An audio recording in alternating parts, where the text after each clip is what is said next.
Olá pessoal, bem-vindos de volta ao meu canal para mais um novo mistério com Molly Westbrook. Se você é novo por aqui, se você nunca viu meu rosto na sua tela antes, oi, meu nome é Molly Westbrook. E eu posto vídeos de crimes reais como este toda semana. Então se você acha que é algo que gostaria de acompanhar, por favor se inscreva e não se esqueça de ativar o sininho de notificações para que o YouTube te avise sempre que eu postar um novo vídeo.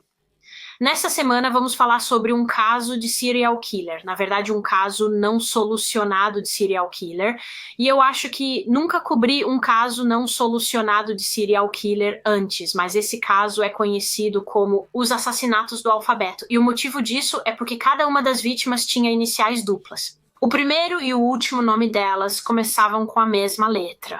Foi pura coincidência ou esse assassino escolheu as vítimas por causa disso?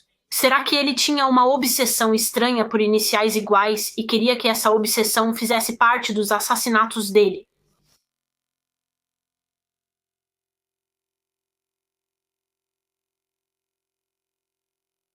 Então, para o caso desta semana, vamos voltar mais de 50 anos para 1971, na cidade de Rochester, em Nova York, e esta é Carmen Colon. Ela tinha só 10 anos quando isso aconteceu. Ela nasceu em 18 de janeiro de 1961 e era originalmente de Porto Rico. Ela morou lá na primeira metade de sua vida. No entanto, a família acabou se mudando para Rochester, em Nova York, e foi lá que Carmen realmente começou a morar com seus avós. Veja, eu sei o nome da mãe da Carmen, mas acho que não vou conseguir pronunciá-lo, então vou mostrar na tela. Ela era muito jovem, tinha apenas 14 anos quando ficou grávida da Carmen.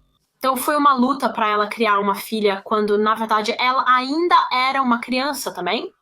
E eu não acho que o pai da Carmen realmente estava presente. Ele era muito mais velho que a mãe dela.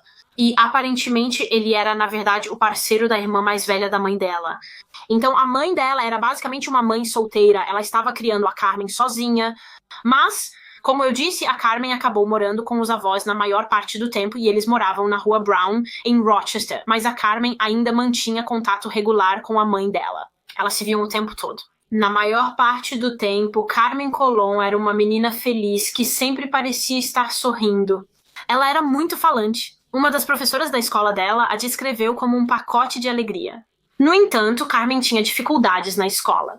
Ela tinha dificuldade para acompanhar as outras crianças da sua idade, e isso se devia ao fato de que ela tinha uma deficiência de aprendizagem, mas também porque o inglês era sua segunda língua. Como eu mencionei, ela cresceu em Porto Rico, então ainda estava tentando aprender inglês. E Carmen também sofria muito com pesadelos. Ela costumava ficar muito assustada à noite. Ela acordava no meio da noite e começava a gritar, o que obviamente fazia todo mundo na casa acordar. Mas apesar de tudo isso, Carmen Colon era uma jovem que queria um pouco de independência em sua vida. Ela queria mostrar para a família que não era mais um bebê, que já era uma mocinha, e então, no dia 16 de novembro de 1971, decidiu provar isso indo sozinha até a farmácia próxima. A farmácia ficava logo na esquina de sua casa, no lado norte da West Main Street, e Carmen costumava ir lá buscar uma receita para algum membro da família, embora normalmente não fosse sozinha. Na maioria das vezes, ela era acompanhada pelo avô, mas nesse dia em particular, recebeu permissão para ir sozinha depois de pedir várias vezes para a mãe deixá-la fazer isso. Então, Carmen saiu de casa e chegou à farmácia por volta das 4:30 daquela tarde, embora, quando chegou, a receita ainda não estivesse pronta e o homem atrás do balcão disse depois que Carmen não parecia disposta a esperar. Ela repetia, eu tenho que ir. Então pediram que voltasse mais tarde quando a receita estivesse pronta, e Carmen saiu da loja. No entanto, ela nunca voltou à farmácia para pegar a receita e nunca voltou para casa. Depois que ela saiu da loja naquele dia, Carmen Colon, de 10 anos, desapareceu. Quando Carmen não voltou para casa, sua família saiu para procurá-la, chamando seu nome pelas ruas, mas sem sucesso. Após algumas horas, a polícia de Rochester foi acionada e Carmen foi registrada como desaparecida. Então, uma investigação sobre o desaparecimento de Carmen Colon começou e, na verdade, não demorou muito para que a polícia concluísse que Carmen provavelmente havia sido sequestrada. De acordo com algumas fontes, depois que ela saiu da farmácia naquele dia, foi vista por algumas pessoas entrando em um carro que estava estacionado ali perto e, apenas uma hora depois, ela foi vista novamente, desta vez por várias testemunhas, possivelmente até centenas. A última vez que Carmen Colón foi vista com vida foi por volta das 5:30 da tarde, no dia 16 de novembro, no acostamento da rodovia interestadual 490, a cerca de 12 milhas de sua casa. Uma garota que correspondia à descrição de Carmen foi vista literalmente correndo ao longo da rodovia e essa jovem claramente estava em apuros. Ela chorava e gritava por socorro. Ela estava nua da cintura para baixo e balançava os braços, tentando chamar a atenção dos carros que passavam, e muitos carros realmente passaram por ela. Isso foi por volta do horário de pico, então havia muitos carros dirigindo na rodovia e, inacreditavelmente, nenhuma pessoa parou. Nenhuma pessoa parou. Muitas pessoas depois se manifestaram após Carmen Colón desaparecer, dizendo que realmente a viram correndo ao lado da estrada, mas na hora nenhum desses carros parou para ajudá-la ou ver se ela estava bem. Várias dessas testemunhas disseram que não viram apenas Carmen, mas também um carro atrás dela, que estava meio que dando ré, como se estivesse tentando alcançá-la.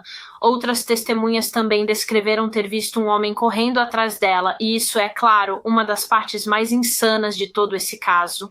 Isso gerou grande comoção pública. O fato de essa jovem, quase despida e gritando, ter sido vista correndo pela rodovia, enquanto os motoristas apenas continuaram dirigindo. E como eu disse, essa foi a última vez que Carmen foi vista com vida, porque apenas 2 dias depois disso, o corpo dela foi encontrado sem vida. Ela foi encontrada por 2 garotos perto de uma área chamada Churchville, em Rochester, que fica a pouco mais de 25 quilômetros da Brown Street, onde Carmen morava. Ela foi encontrada simplesmente jogada em uma vala e tinha sido assassinada. E claro, acredita-se que ela foi morta pelo homem de quem ela foi vista fugindo na rodovia. Claramente, ele acabou alcançando ela e a forçou a voltar para o carro dele. É tão frustrante e de partir o coração saber que houve uma oportunidade de salvá-la. Inúmeras oportunidades. Muitas pessoas viram Carmen naquele dia e se uma só tivesse parado, provavelmente ela teria sido salva. Mas eu realmente acho que é importante considerar em consideração o local exato onde Carmen foi vista ao longo da rodovia, onde os carros estariam passando muito rápido a cerca de 110 km por hora. Então, eles só teriam visto Carmen por alguns segundos, se tanto, e eu imagino que, quando realmente processassem o que tinham visto, já seria tarde demais para parar e voltar. Talvez a maioria dos motoristas tenha presumido que outros carros iriam parar e continuaram dirigindo, achando inicialmente que o que viram não era tão sério quanto realmente era. É possível que as testemunhas tenham pensado que o homem que estava correndo atrás de Carmen era o pai dela, um parente ou algo assim. Talvez ela estivesse tendo um pouco de birra e saiu correndo do carro. Talvez o motivo de ela estar nua da cintura para baixo fosse porque ela precisava ir ao banheiro, e por isso eles pararam na beira da estrada. Podiam ter pensado em outros cenários. No início dos anos 70 era muito improvável que o primeiro pensamento das pessoas fosse que se tratava de uma criança sendo sequestrada. A causa da morte de Carmen foi determinada como estrangulamento. Ela havia sido estrangulada manualmente pela frente e foi determinado que ela estava morta há pelo menos 24 horas, antes de ser encontrada no dia 18 de novembro. Ela estava parcialmente nua e algumas peças de roupa que ela usava no dia em que foi vista pela última vez estavam desaparecidas. Porém, o casaco que ela usava foi encontrado descartado a cerca de 90 metros do corpo. A calça dela também foi achada, acho que à beira da estrada, perto de onde foi vista pela última vez. Além do estrangulamento, Carmen também sofreu outros ferimentos. Infelizmente, ela foi estuprada e, de acordo com algumas fontes, teve uma fratura no crânio e nas vértebras. Ela também tinha vários arranhões pelo corpo, marcas de unhas, indicando que realmente lutou muito. Ela tentou muito lutar contra seu agressor e escapar. Após a descoberta do corpo de Carmen, iniciou-se uma investigação de homicídio. A caçada começou para encontrar o monstro que fez isso com ela e rapidamente, antes que ele pudesse atacar novamente. Agora, as testemunhas oculares descreveram o carro do qual viram Carmen fugindo na rodovia como sendo de cor escura e disseram que parecia bastante caro para a época. Algumas testemunhas disseram que acreditavam que poderia ter sido um Ford Pinto, enquanto outras disseram que achavam que era um Cadillac ou um Lincoln. Então, infelizmente, como a polícia não sabia a marca e o modelo exatos do veículo, isso tornou incrivelmente difícil tentar rastreá-lo. Agora, muitas pessoas acreditam que os detalhes em torno do rapto de Carmen sugerem que ela pode realmente ter conhecido a identidade de seu assassino. Para começar, como mencionei, a polícia recebeu relatos de testemunhas que viram Carmen entrando em um carro estacionado após sair da farmácia naquela tarde. Ela não foi arrastada ou forçada a entrar no carro, ela entrou de boa vontade, sugerindo provavelmente uma de duas coisas. Talvez, se o sequestrador fosse um estranho, ela tenha sido atraída para o veículo de algum modo. Ou então ela conhecia o motorista, por isso não sentiria que estava em perigo. Foi teorizado que talvez, enquanto ela estava a caminho da farmácia, ela tenha sido abordada pelo assassino e ele conseguiu convencê-la a ir com ele depois que ela pegou a receita. Talvez por isso ela parecesse apressada na farmácia. Lembre que repetia, eu tenho que ir, eu tenho que ir. Será que é porque ela sabia que alguém estava esperando por ela do lado de fora?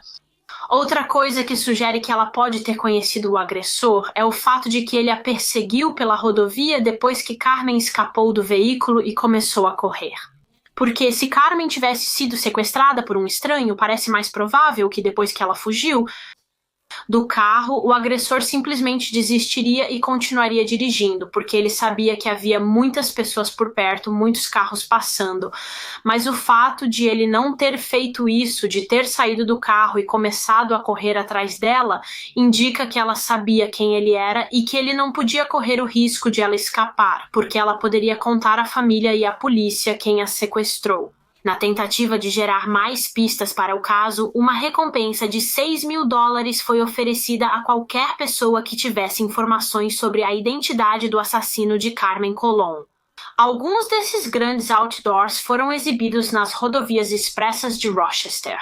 Esses outdoors novamente incentivavam qualquer pessoa com informações a se apresentar e, como resultado de tudo isso, a polícia recebeu inúmeras pistas em potencial e interrogou vários homens em relação a esse caso, mas nunca conseguiu ligar concretamente nenhum deles ao assassinato, então todos foram liberados sem acusação. Mas havia um homem que se tornou suspeito após o assassinato de Carmen, e muitas pessoas ainda acreditam até hoje que ele foi o assassino dela.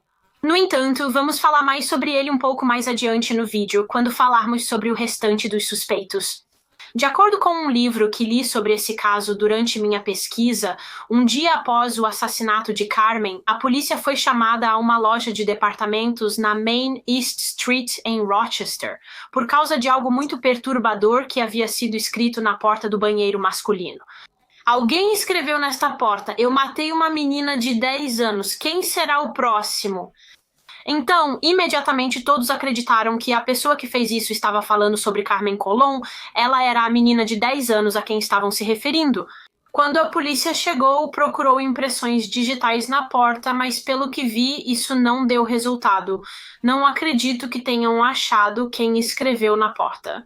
O caso de Carmen já era muito conhecido nesse momento. Praticamente todo mundo já sabia do assassinato dela, então é totalmente possível que tenha sido escrito por algum indivíduo doente, fazendo uma piada de mau gosto, ou quem sabe, talvez tenha sido realmente escrito pelo verdadeiro assassino, e esse grafite na porta era basicamente um aviso. Ele atacaria de novo. E menos de 2 anos após o assassinato de Carmen, parecia que, se foi mesmo o assassino que escreveu aquilo na porta do banheiro, ele pode ter cumprido suas ameaças. Infelizmente, com o passar dos meses e dos anos, o caso de Carmen começou a ficar em silêncio e esfriar. A investigação realmente desacelerou. Em abril de 1973, a polícia de Rochester enfrentou outro crime horrível, um caso que era incrivelmente semelhante ao assassinato de Carmen Colón, e por isso as pessoas imediatamente teorizaram que eles estavam ligados. Wanda Walkowitz era uma menina de 11 anos que, no início dos anos 70, morava com sua família em um apartamento em uma área chamada Conkey Avenue, no lado leste de Rochester. Wanda nasceu em 4 de agosto de 1961, sua mãe se chamava Joyce e eu realmente não consegui encontrar o nome do pai dela. Infelizmente, ele morreu quando Wanda ainda era jovem. A mãe dela, Joyce, teve outro companheiro, Junior, que morava com a família e era como um padrasto para Wanda. Embora ele tivesse antecedentes criminais e, segundo uma fonte, ele e Joyce frequentemente se embriagassem. Então, Wanda realmente não tinha uma boa vida em casa. Um documentário que assisti sobre esse caso mostrou que ela precisou cuidar de si mesma e se virar sozinha aos 11 anos. A tia da Wanda a descreveu como sendo um amorzinho, mas ela também era muito valente, sabia se impor. Ela nem sempre se dava muito bem com as outras crianças na escola e às vezes se envolvia em discussões e brigas, mas não tinha medo de confronto, sabia se defender. Na tarde de 2 de abril de 1973, Wanda foi fazer um recado para sua mãe. Ela foi ao mercado local, que ficava a apenas alguns quarteirões de sua casa, e comprou alguns mantimentos. Ela foi à loja e comprou os mantimentos. Os funcionários da loja disseram depois que parecia que ela estava com um pouco de pressa para sair, parecido com Carmen Colón quando ela foi buscar a receita. Aparentemente, isso era bem normal para Wanda. Acho que ela ia com frequência naquela loja para pegar coisas para a mãe dela e geralmente estava com pressa. Provavelmente ela só estava entediada. Que criança quer ficar em uma mercearia por mais tempo do que o necessário? No entanto, esse dia em particular não foi como os outros. Nesse dia em particular, Wanda Walkowicz nunca voltou para casa. Ela desapareceu. Quando Wanda não voltou, acho que Ruth foi procurá-la sem sucesso. E mais tarde naquela noite, sua mãe Joyce ligou para a polícia de Rochester para relatar o sumiço da filha de 11 anos. Joyce ligou para a polícia 2 vezes para registrar, mas não levaram a sério na primeira vez. Eles, na verdade, disseram para Joyce sair ela mesma e procurar por Wanda na vizinhança, e se ainda assim não a encontrasse, ligar de volta. Então foi exatamente isso que Joyce fez. Ela saiu para procurar.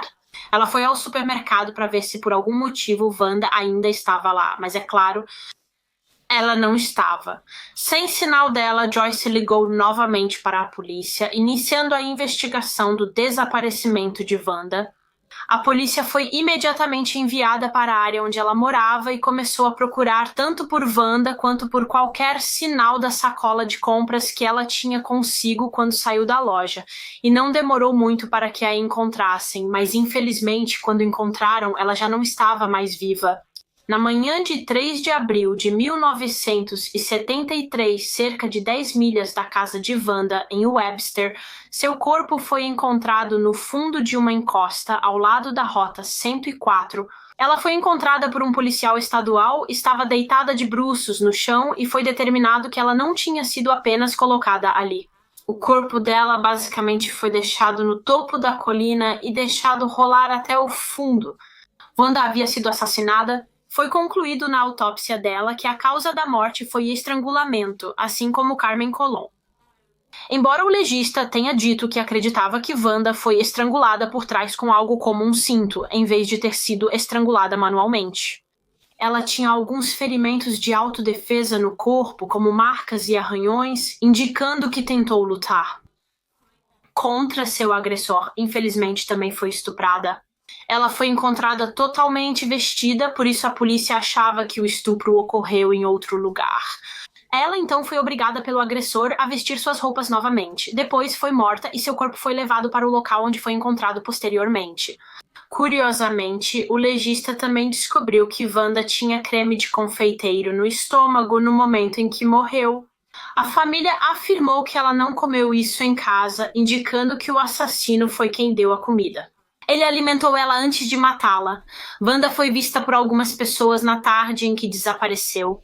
Algumas pessoas a viram caminhando na direção de casa, lutando para carregar a sacola pesada de compras. No entanto, a última vez que Wanda Walkowicz foi vista foi cerca de 1 hora depois que ela foi ao supermercado.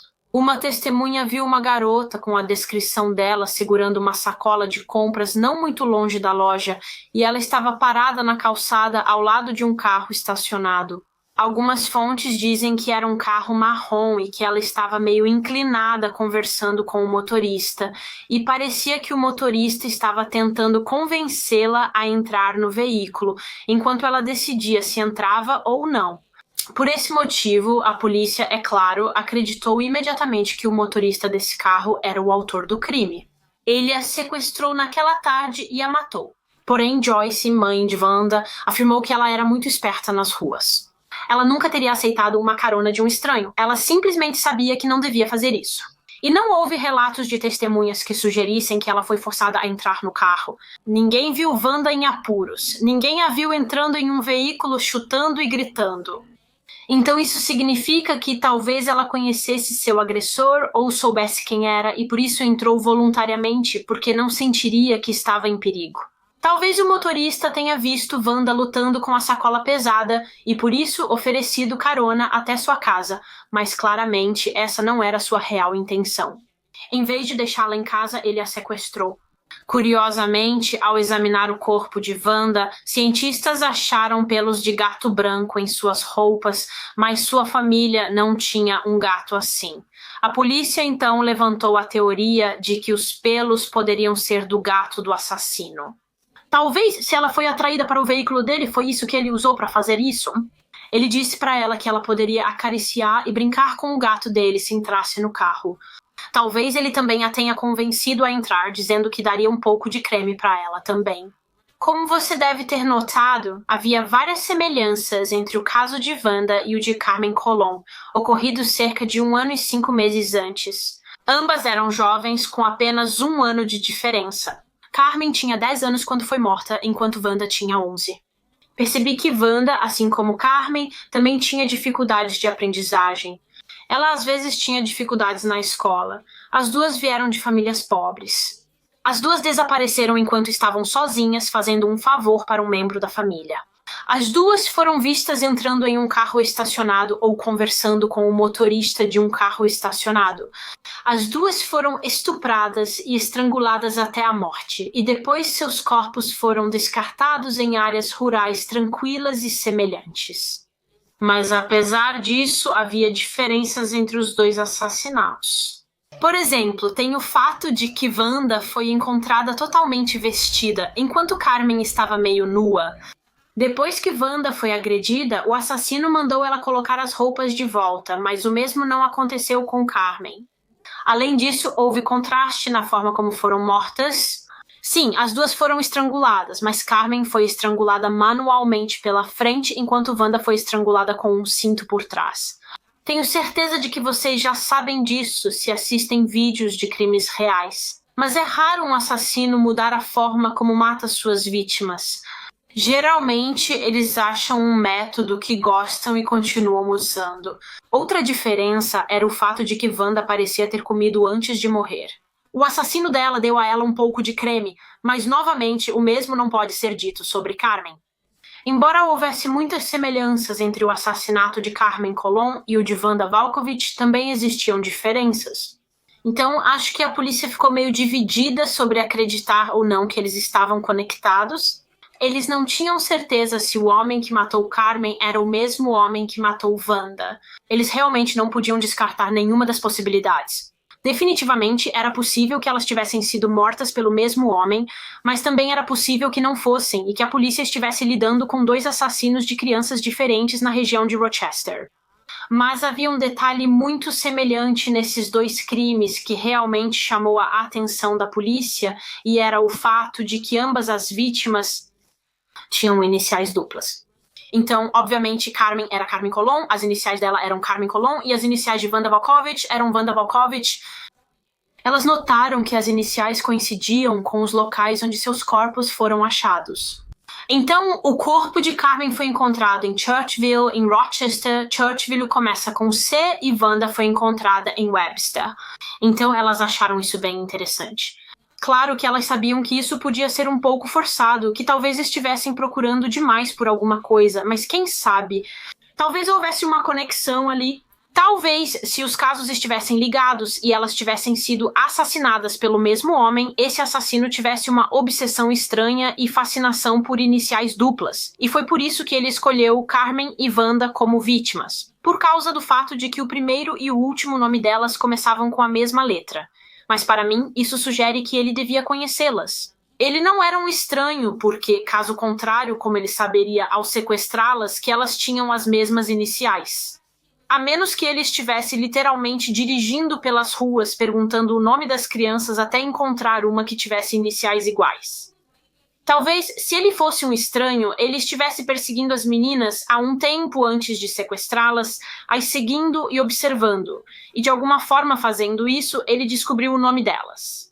Não sei, mas a polícia também não tinha certeza se os casos estavam ligados, só uma coisa era certa. A comunidade local estava absolutamente apavorada. Os pais em Rochester estavam apavorados porque havia pelo menos um assassino de crianças à solta na cidade, possivelmente até 2, e não parecia que a polícia estivesse perto de pegá-los tão cedo. O que antes parecia uma área segura se tornou o oposto, e os pais estavam tão assustados que não deixavam os filhos saírem sozinhos, temendo sequestros e assassinatos. A investigação dos 2 casos prosseguiu com recompensa por informações sobre Wanda, assim como para Carmen. A polícia recebeu e investigou várias dicas do público. Um outdoor sobre o assassinato de Wanda foi colocado após acharem seu corpo, como o feito para Carmen, com a frase "aconteceu de novo". Um homem já interrogado pela polícia após o corpo de Wanda ser encontrado era alguém com quem ela já havia se encontrado. Alguns anos antes, em 1971, um homem mais velho se aproximou de Wanda e ofereceu pagar 10 centavos se ela lhe desse beijos. Então, ele se tornou imediatamente um dos principais suspeitos quando ela foi encontrada assassinada, porque era claramente um pedófilo que tinha interesse em Wanda. Pelo que percebi, ele foi descartado da investigação. E então, apenas 6 meses após o assassinato de Wanda Walkowitz, outra menina desapareceu das ruas de Rochester. Michelle Maienza tinha 10 anos no fim de 1973. Ela nasceu em novembro de 1961. A mãe dela se chamava Carolyn, o pai se chamava Christopher e Michelle era uma das 5 crianças. Ela tinha 2 irmãs e 2 irmãos. Os pais dela já estavam separados quando o caso ocorreu. Michelle morava com a mãe e o pai vivia a cerca de 1 quilômetro, então acredito que ela ainda o via com frequência. Michelle morava em uma casa na Webster Crescent, em Rochester, e a família não tinha muito dinheiro, mas eles estavam se virando, e pelo que pude perceber, Michelle tinha uma vida doméstica relativamente normal e comum. Porém, o mesmo não se aplicava à vida de Michelle na escola.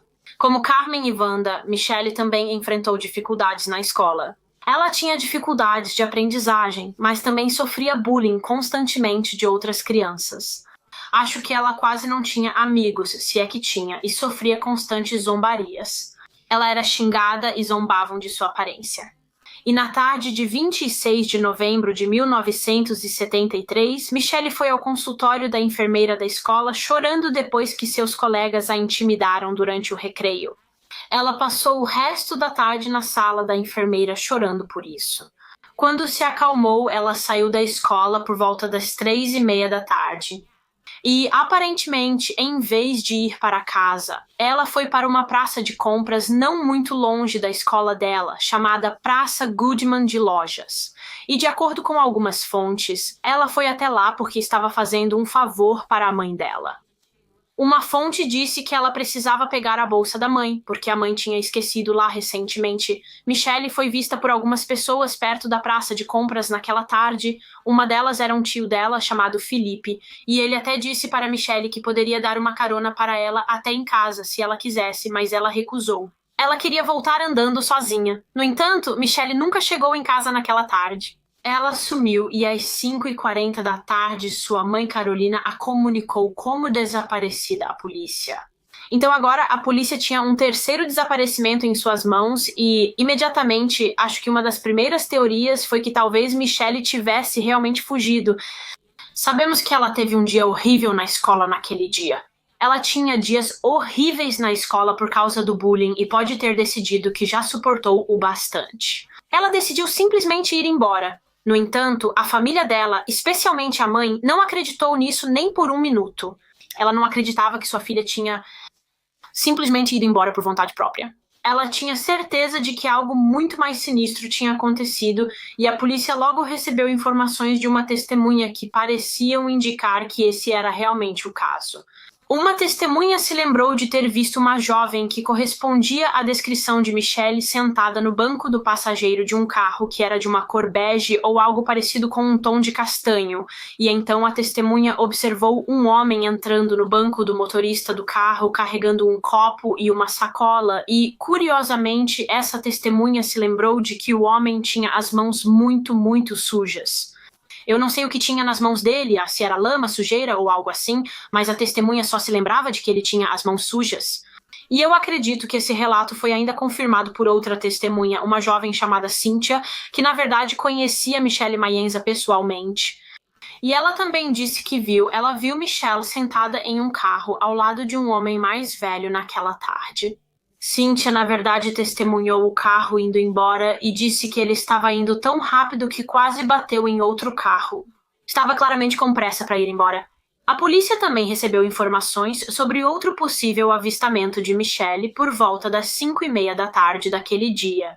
Esse possível avistamento foi relatado por um motorista que estava dirigindo pela Rota 350, passando por uma cidade chamada Walkworth, quando avistou um carro parado na beira da estrada que parecia ter quebrado ou estar com o pneu furado, algo assim.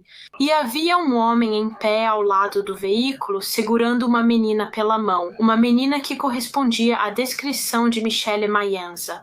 E o carro era de uma cor bege ou marrom claro, exatamente como o tipo de carro que as outras testemunhas descreveram ter visto. Então, pensando que esse homem à beira da estrada poderia precisar de ajuda com o veículo, o motorista parou e se ofereceu para ajudar, mas assim que fez isso, percebeu que o homem agarrou a menina e a empurrou para trás dele, e também ficou na frente da placa do carro, como se não quisesse que o motorista a visse, e ele literalmente lançou um olhar fulminante para o motorista, praticamente encarando-o de forma ameaçadora. Então o motorista foi embora e acredita-se que esses tenham sido os últimos avistamentos de Michelle Mayenza com vida. Porque apenas 2 dias depois, na manhã do dia 28 de novembro, ela foi encontrada morta. Ela foi encontrada por um morador em uma vala à beira de uma estrada em uma cidade chamada Macedon, no condado de Wayne, que fica a cerca de 24 quilômetros de Rochester. Michelle estava completamente vestida quando foi encontrada, embora, aparentemente, o casaco que ela usava no dia em que desapareceu tenha sido encontrado descartado em outro local, a cerca de 64 metros de distância. Parecia que ela havia sido deixada na vala de maneira semelhante à Wanda. Ela foi largada e simplesmente deixada rolar para baixo. Ela havia sido estuprada e também sofreu traumatismo craniano por objeto contundente, mas, no fim das contas, a causa da morte foi estrangulamento. Acredita-se que ela foi estrangulada com uma corda ou um cinto, embora, curiosamente, uma impressão parcial de palma tenha sido encontrada em seu pescoço, sugerindo que talvez o assassino também tenha usado as mãos para estrangulá-la. Quando Michelle foi encontrada, a polícia descobriu que ela estava segurando algumas folhas secas em uma das mãos. E essas folhas aparentemente correspondiam à vegetação da área onde seu corpo foi encontrado, sugerindo que ela foi assassinada ali perto e, enquanto estava sendo morta, deve ter agarrado algumas folhas e ficou segurando-as. O conteúdo do estômago dela mostrou que Michelle havia comido um hambúrguer pouco antes de morrer, provavelmente cerca de 1 hora e meia antes de falecer. Na verdade, a polícia recebeu outro relato de uma garota com a descrição de Michelle sendo vista em ou perto de um restaurante fast food na tarde em que ela desapareceu, e ela estava acompanhada de um homem mais velho. Talvez fosse Michelle e, como com Wanda Walkaway, seu assassino lhe deu comida antes de estrangulá-la até a morte. Então, novamente, talvez tenha sido assim que ele a atraiu para o carro dele. Ele prometeu que compraria comida para ela. A polícia também encontrou pelos de gato branco nas roupas de Michelle, assim como no caso de Wanda Walkaway. Então pode ter sido assim que ele convenceu Michelle a entrar no carro, atraindo-a com o gato dele. Então as evidências indicam que foi o mesmo assassino. Novamente, havia muitas semelhanças entre os 3 casos, especialmente entre os casos de Michelle e Wanda. Então, por exemplo, o que acabei de mencionar, o fato de que ambas eram alimentadas antes de morrerem pelos de gato branco. Mas uma das maiores semelhanças entre os 3 casos era, claro, as iniciais duplas. Todas tinham Carmen Colon, Wanda Walkowitz e Michelle Maenza, e o corpo de Michelle também foi deixado em uma área que começava com M. Macedon, assim como Carmen foi deixada em Churchville e Wanda foi deixada em Webster. Então, será que foi mesmo só uma coincidência se todas foram mortas pelo mesmo homem? Ele sequestrou 3 meninas que, por acaso, todas tinham iniciais duplas? Foi pura coincidência ou foi planejado? Ele planejou matar apenas meninas com iniciais duplas porque tinha algum tipo de obsessão estranha por isso.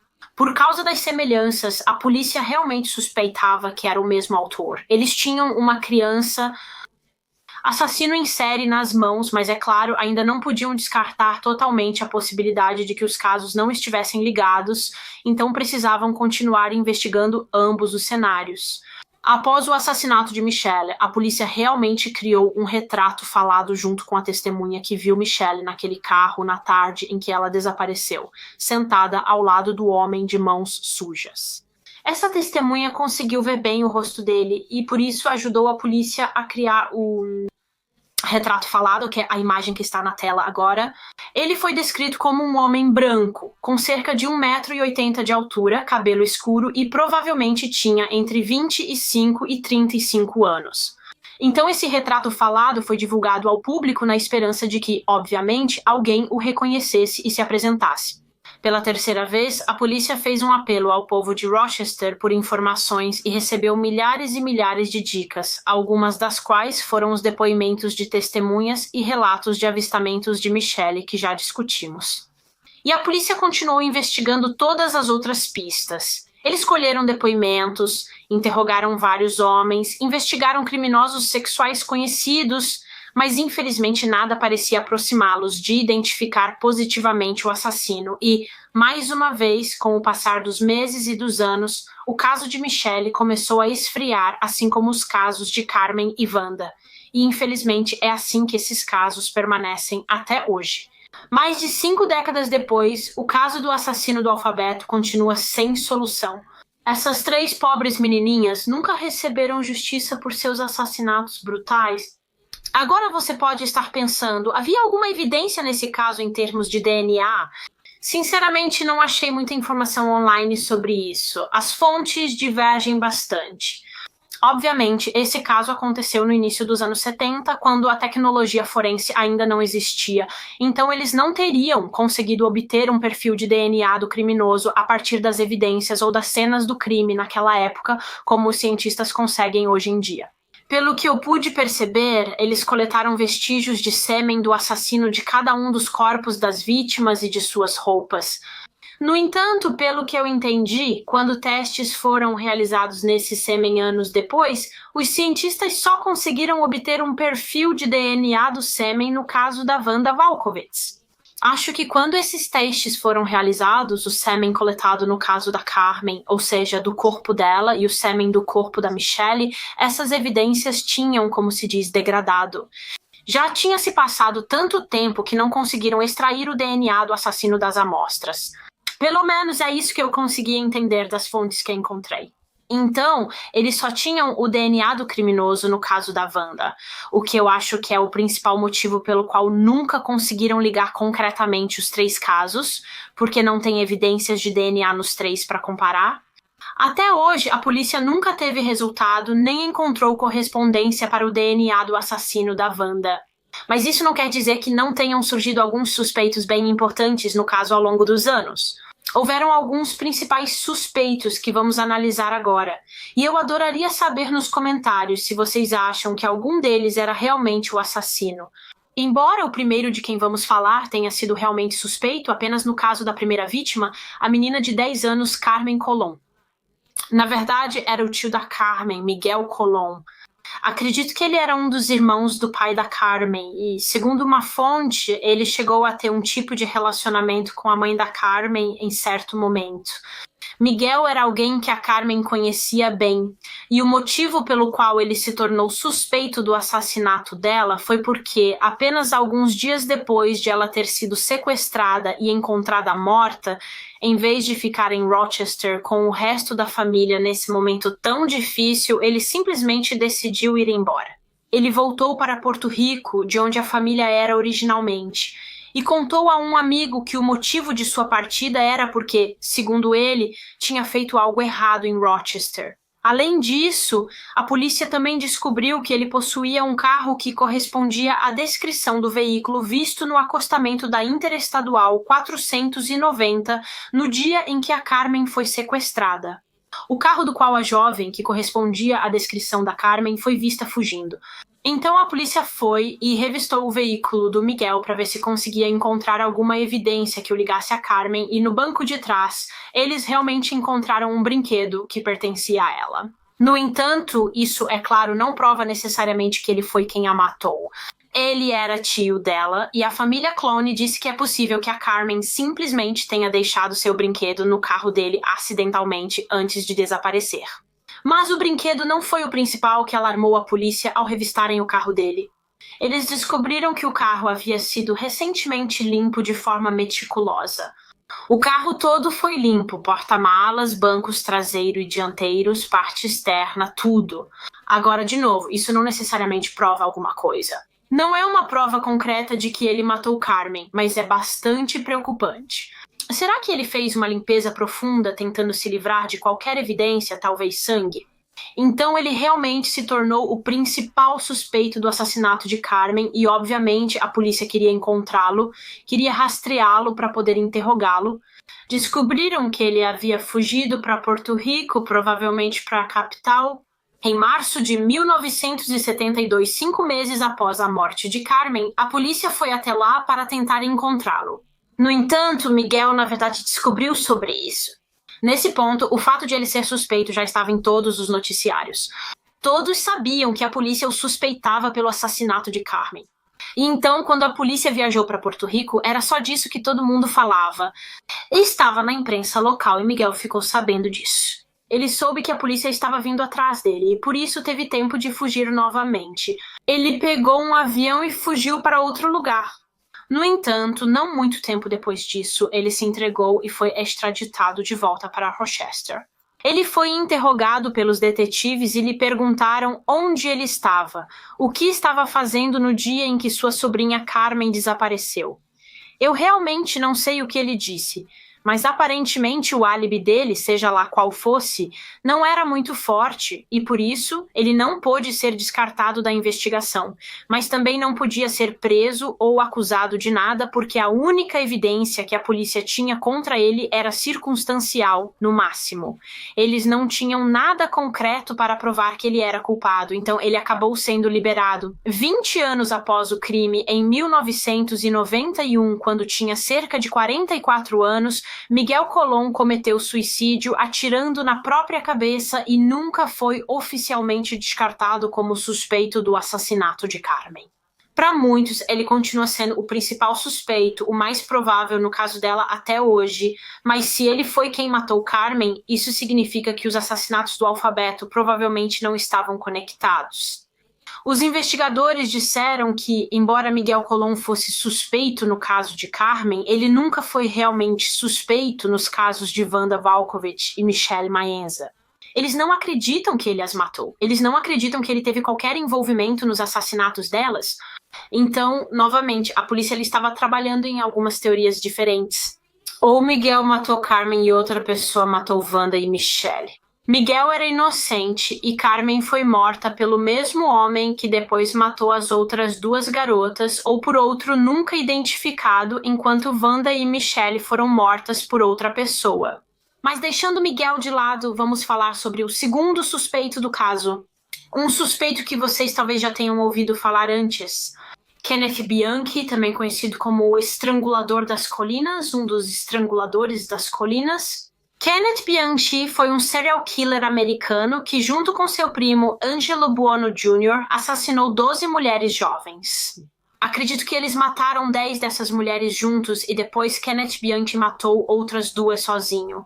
Eles atuaram em Los Angeles, Califórnia, de outubro de 1977 a fevereiro de 1978, antes de serem presos no início de 1979. Eu nunca fiz um vídeo sobre os estranguladores de Hillside, mas me avisem nos comentários se vocês gostariam de ver um, e eu vou fazer isso em algum momento. É um caso realmente interessante. Mas, voltando ao Kenneth Bianchi, ele se tornou suspeito neste caso, o caso dos assassinatos do Alfabeto, não muito tempo depois de ter sido preso, porque a polícia descobriu que, na época em que os assassinatos do Alfabeto foram cometidos, entre 1971 e 1973, ele morava em Rochester, em Nova York. Acredito que ele nasceu e cresceu em Rochester, na verdade. Ele morou lá quase toda a vida, então conhecia bem a região. E claro, ele certamente teria cometido esses crimes horríveis. A maioria das vítimas do Estrangulador da Colina era de mulheres adultas. Algumas eram crianças da mesma faixa etária das vítimas dos assassinatos do Alfabeto. Creio que a vítima mais jovem do Estrangulador da Colina tinha só 12 anos. Segundo fontes, na época dos assassinatos, Bianchi dirigia um carro semelhante ao descrito por testemunhas perto de onde uma das meninas foi vista pela última vez. E aparentemente ele trabalhava como vendedor de sorvete perto das áreas de onde duas das meninas desapareceram. Talvez, se ele fosse o assassino, usou sorvete para atrair as meninas ao carro. Então, por causa de tudo isso, a polícia sabia que precisava investigá-lo como uma pessoa de interesse em potencial. Ele sempre foi categórico ao dizer que não era responsável, e a polícia nunca conseguiu encontrar nenhuma prova concreta para provar o contrário, para provar que ele estava envolvido. Então, ele nunca foi acusado de nada em relação a esse caso. E um documentário que eu assisti sobre esse caso afirma que ele agora praticamente foi descartado como suspeito. Kenneth Bianchi foi descartado após a impressão parcial de palma encontrada no pescoço de Michelle Mayanza. Não correspondia às impressões dele. Outro suspeito era Dennis Termini. Na época dos assassinatos, no início dos anos 70, ele tinha cerca de 25 anos e trabalhava como bombeiro em Rochester, porém também era um agressor sexual, um reincidente. Ele estuprou pelo menos 14 mulheres e meninas jovens entre 1971 e 1973 e ficou conhecido como o estuprador da garagem. Assim como os outros suspeitos na época dos assassinatos do Alfabeto, ele também aparentemente possuía um carro que correspondia à descrição do carro que o suspeito dirigia.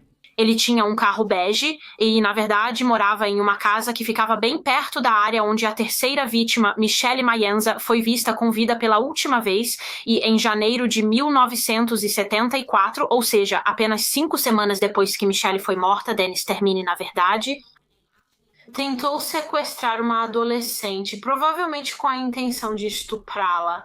Ele manteve essa garota apavorada sob a mira de uma arma, mas isso não a impediu de gritar o mais alto que podia e ela não parou, então ele entrou em pânico, a soltou e fugiu do local.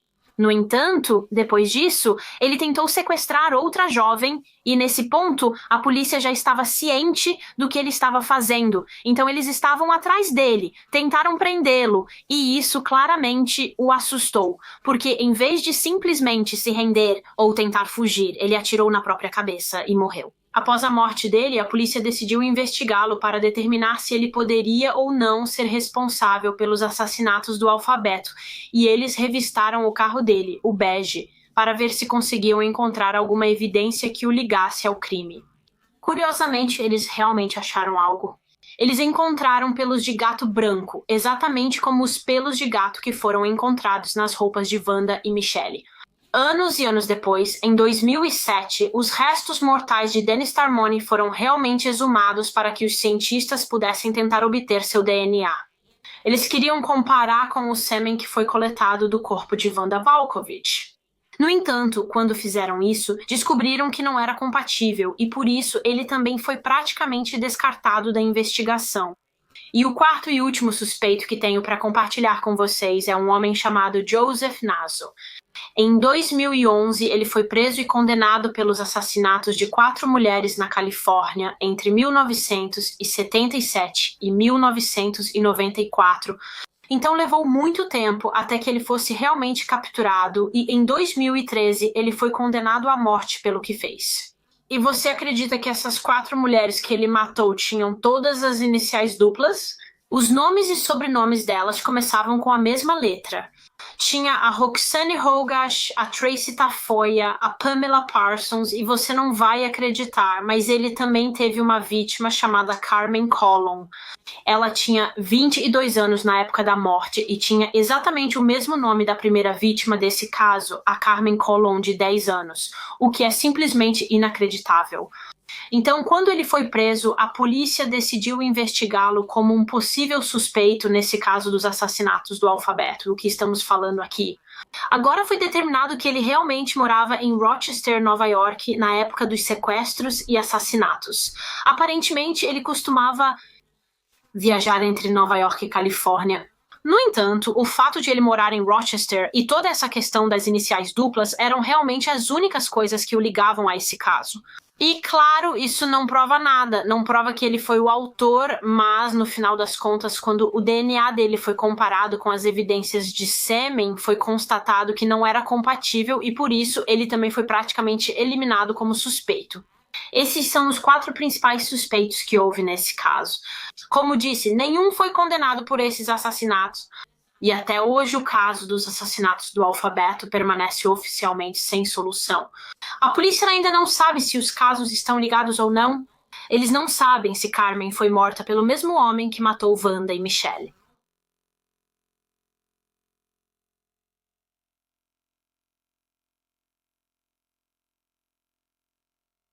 Quero saber a opinião de vocês nos comentários. Vocês acham que todas foram assassinadas pela mesma pessoa ou acham que 2 pessoas foram responsáveis por esses crimes horríveis? E se os casos estiverem ligados, acham que o assassino escolheu as vítimas pelos nomes com iniciais duplas? Me contem nos comentários o que acham. Estou ansiosa para conversar sobre esse caso. Como sempre, me avisem sobre outros casos que vocês gostariam que eu trouxesse aqui no canal. Vocês podem me avisar nos comentários ou, alternativamente, eu tenho um formulário de sugestões de casos que está linkado na descrição de todos os meus vídeos. Muito obrigada por assistirem. Por favor, deixem um like neste vídeo e se inscrevam no canal se ainda não forem inscritos. Nos vemos de novo na semana que vem para mais um Mistério com Molly.